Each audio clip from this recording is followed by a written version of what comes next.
processes that you went through being on our show. And I'm grateful for everything that you've shared with the listening audience today. Hey everybody, how you doing today? It is Wednesday, 12:30. You know what that means. It starts with me. We're going on. This is what's happening. Today we're going to have Jim Van Allan. He is absolutely amazing. His business name is the Jon Gordon Companies. He is the VP of schools. You're going to absolutely love this guy. He brings the energy. I have to take my energy level up. You know, we're going back and forth, and listen, you're going to love this. So go get your notebooks, go get your notepads, get ready to write down lots of stuff, because you're going to change the way you live. You're going to change the way your business is growing. You're going to change your relationships by what you hear today. So be ready. All right. First off, I want to tell you, every single Monday, buddy of mine, Michael Seville, you know, he's the co-host of Community Beacon. He is hosting a show at 9 o'clock, What It Takes. Make sure you're there, be square. All right, today, of course, every single Wednesday, 12:30, you'll be able to hear another one of these successful individuals who have done magnificent things inside of our states and outside of our states. They're doing so well, and they're here to help you out. So make sure you're here to hear their testimonies about, how it started off with them and how they progress. And then on every Friday, you'll be able to hear more about it from myself and my co-host, Michael Seville, in the Community Beacon, where we talk about the things that we have learned and the situation that we've gone through and how we've augmented our life to be able to excel and to reach those higher levels of life. All right, so let me tell you a little bit about Jim. Jim, he's all about positive energy. And so he is the VP of schools for the Jon Gordon Companies. He manages a culture building program called the Energy Bus for Schools, which helps to build positive campuses across the country. He's a speaker and a trainer for the schools and companies for the past 16 years. He's a professor of communication studies with Keiser University E-Campus. All right. And you'll be able to find him on all types of social media platforms and everything else. Listen, this guy's amazing. At this time, I just want you all to meet Jim. At this time, we welcome Jim to the stage. I'm a speaker and a trainer. So I've been wanting to do, keynote speaking and that type of speaking probably since I was, 16 years old. So I get to travel the country and I get to talk to audiences, all different types, mainly schools for the most part, through my partnership with an author. His name is Jon Gordon, Jon Gordon. John's written The Energy Bus. He's written The Power of Positive Leadership, 25 other books. Half of them have been all bestsellers. And as a good story that goes along with how I met him, what we can get into. But like my role with him is I'm his VP of schools. So I get to manage all of our school contacts and go speak at the schools, speak at the districts, talk to the teachers, coach the superintendents and the principals. And we run a professional development program together that our schools can use to help improve their campus culture. So activities that students and staff can do collectively that gets them thinking about mindset, culture, and relationships and those types of things. And it's going well. So John and I are now writing a book called The Energy Bus for Schools, which will hopefully be out later this fall. So a lot going on. I love to speak. I love to, go in and out of places and schools and do it on Zoom as well. So it's just cool to see the impact you can have if you're, if you really know your audience and you really have to work at it. But, I'm all about legacy and impact. So I really enjoy what I do. That's awesome. Legacy and impact are very big to me as well. It's not just about doing, but it's about, doing something that's going to last. Right. Placing your finger somewhere and leaving a print, or your footprint, or your thought print for that matter. Thought patterns and things like that are really what's carrying the world today. People's thoughts and what they believe is highly motivating people in ways like never before. With YouTube and with social media and with every individual being able to get their message out. Right. it's like you have to take advantage of this, but then it makes the mountain that much higher to climb because there's a lot of competition in getting your thought print out there. So do you feel like meeting with Jon Gordon was like that golden ticket to getting your thought print out there into the world, or were you on your pathway anyway? I met him young. I mean, I met him when I was 20. So when you're at 20, you're kind of poking your head to the clouds being like, all right, what am I doing with my life? Right. So meeting Jon, what's funny is like, I met him when I was in college. So I went to Florida, University of Florida, and I was a journalism major, public relations. I thought I was going to go that corporate route. But deep inside me, I always knew I was destined to be a speaker. Like in high school, I would go to these conferences. High school kids would go to leadership conferences, and I would look on stage, and they'd bring in the keynote speaker, and I would just be enthralled. I would just love listening to him and seeing who this person was, and winning public speaking competitions on the side with other organizations, and just trying to figure out, okay, how could I do this? So you go into college and you're still figuring that out, but there's no major, right, to be a speaker. So I kind of continued along my PR path until some friends of mine saw Jon speak once. And this was before he had written really any books. He had just started out. This is 17 years ago. So I emailed him out of the blue and I said, Jon, I would love to be a speaker. I would love to learn from you, and just kind of sent it into the great oblivion of email and just said, well, we'll see what happens. And he wrote me back, and I'll never forget it. It was the beginning of my junior year, and gave me a cell phone. We talked the next day for a couple hours, and I ended up interning for him my last 2 years at Florida. And it completely changed my whole trajectory. Like, I stopped pursuing internships with public relations and the corporate side, and I started focusing on helping grow the business, develop myself as a speaker, develop a platform, just learn it. And he definitely showed me the door. But I always say, people can show you the door. You have to be able to walk through it or run through it and then run through this other door and this door, So meeting Jon was definitely a godsend. I totally see that because it came at a perfect crossroads of my life, and junior year of college. Like that's a crossroads for a lot of kids. So luckily that partnership with him and I hasn't always been perfect, and we can get into that as we come along. This conversation has not always been perfect, but 17 years later, I'm his VP. I'm his vice president of schools, and going all over the country and living a dream that I had had since a child. So, and we just got done talking about legacy, and that's I want to have an impact, and it's not about me. It's impact's always about other people. I want people to walk away from when they hear me speak and hear our messages and do something with that message. Think differently, change your attitudes, change your actions, just change the mentality. Let's give you something that you can really chew on and digest, and it lives inside of you. So I'm such a strong believer in messaging and communication. I'm thankful for my partnership and relationship with Jon, for sure. Man, that's something else right there. I love that, as a matter of fact, because of exactly what you are saying. That means such a huge amount to me. I mean, when you start talking about hitting those crossroads in your junior year, like recognizing that this is a big opportunity means everything. It means everything, because opportunity knocks on every man's door, every man, woman, whatever, however someone wants to say it.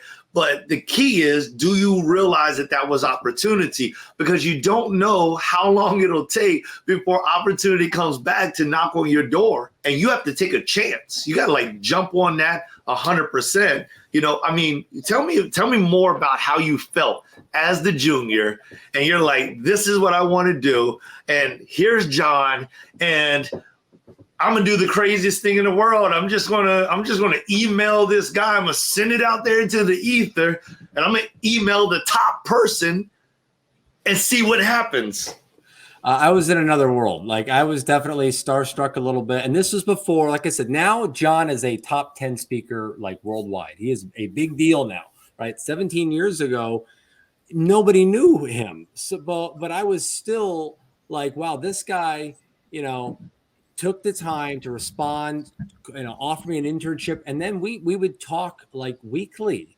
And you have to understand, so going back to me 17 years ago, I was in a really, you're in the middle of college. If anybody of your listeners has been through college, like it could be a really awkward time period in a person's life, because you're kind of really figuring out who you are, what you're going to do. You're pulled in many different directions by kids on campus, and you're homesick, you're lovesick, you all this stuff going on. And I was really in a kind of teeter-totter type spot where I was really trying to figure out, like, who is Jim Van Allen? What's my personality? So when I met him, it really made my path much more clear. I feel like I was in the haze the first 2 years figuring it out. And then all of a sudden it became clear. So that drives you. And I feel like I've always been an ambitious person, but now, like you said, you have this opportunity. And he thought a lot of me from working with him for the first few months there. And like 6 months in, he invited me to plan his 30-city book tour around the country, summer of 2007. So I met him August 06, and I was 21, right? A junior. I just went through one year of PR training at school. And he's like, I want you to do this. 30 cities, we have a sponsor. I want you to get people to these events and plan out the route. And you can come with me on part of the tour. And I was just like, yes. Like, I was taught, like, just say yes, right? Just say yes. So that was another opportunity in a long line of opportunities that would come my way through working with Jon and meeting people.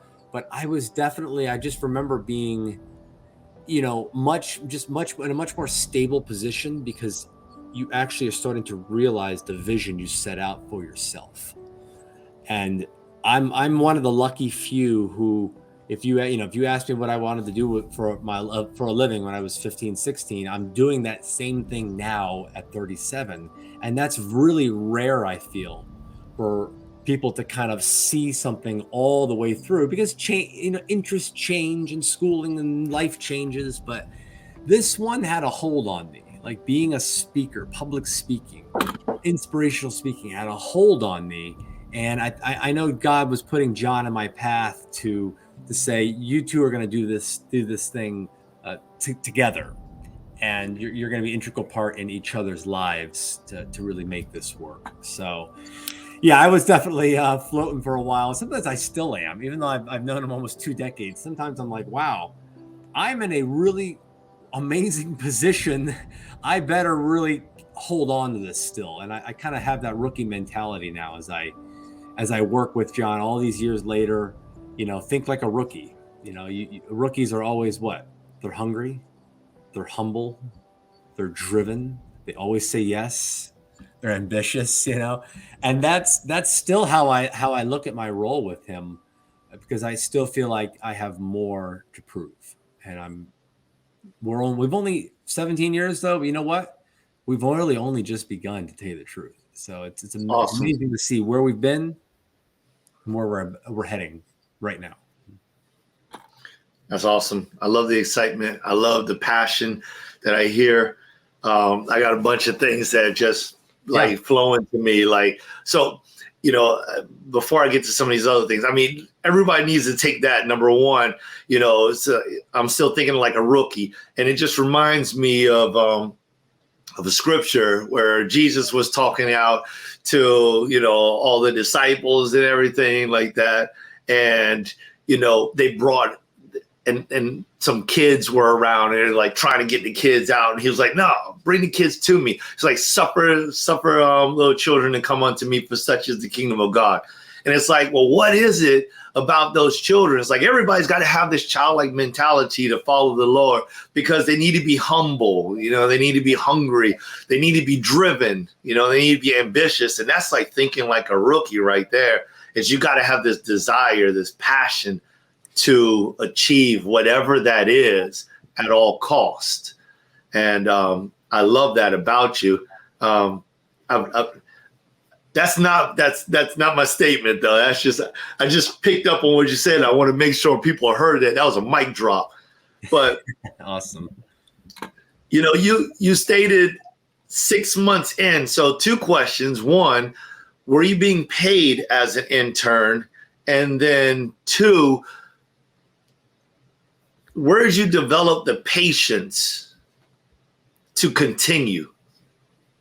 So no, I was not paid as an intern, and and you know what? Like, I didn't even ask. Like when I first started, I was just like, no, I just want to learn. I just want to be part of this. I want to learn. When we that summer, so we '07, when we had known each other for 10, 11 months, my mom was like, listen, you have to pay rent over summer. You still have your apartment in Gainesville. You either need to get a job or something there. So I did ask John if we could do something over that summer. So he paid me like $500 a month that summer. That was it. I got like $1,000 to help me cover my rent that summer. But that was it. Around that, it was not paid. And the patience part,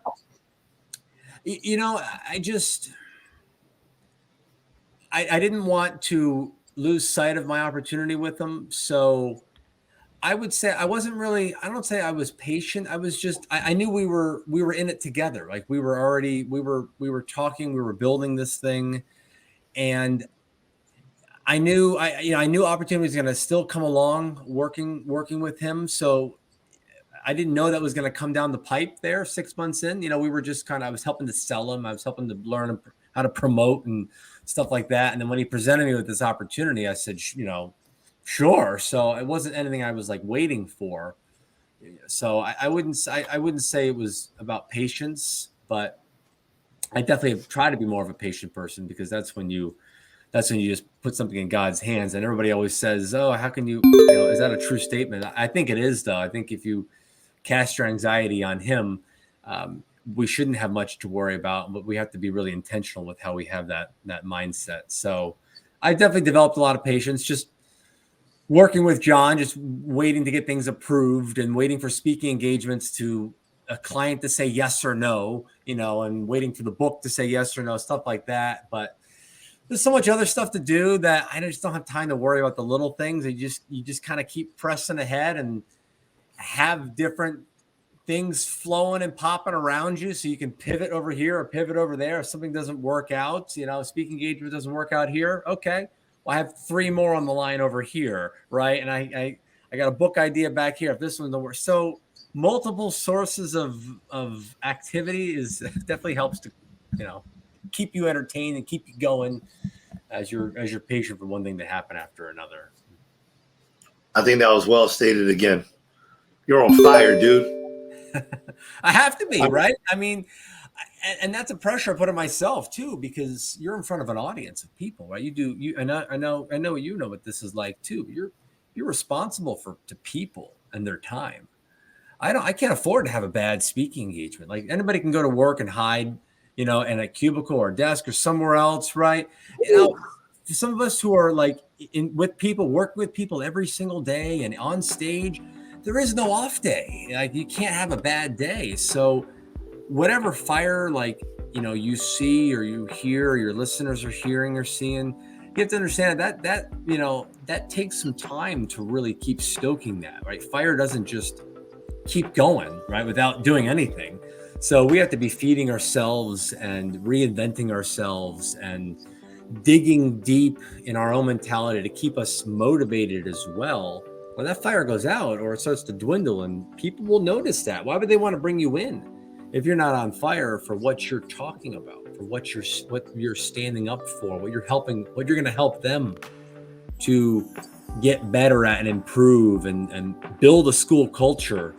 And I go into a lot of schools. Schools are in a tough spot right now. If I don't come in with some credibility and some fire and some strategies that I can prove have worked, these teachers aren't going to listen, and I don't blame them, right? I mean, it's all about valuing their time, and I take that real seriously.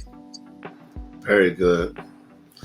Yeah, I love that. So just hopping in there, or before I say this, would you say that building the business, staying focused and building the business, hopping from multiple sources of activity, that it creates opportunity and bypasses the actual, the feeling or the need that you have to be patient because you're always working?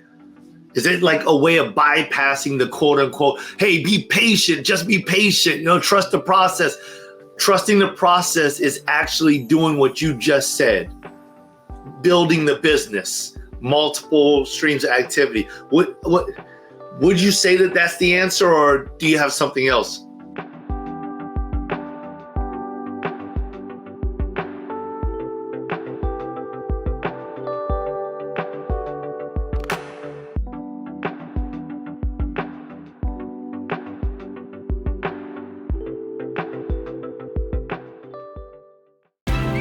What was the process that you went through?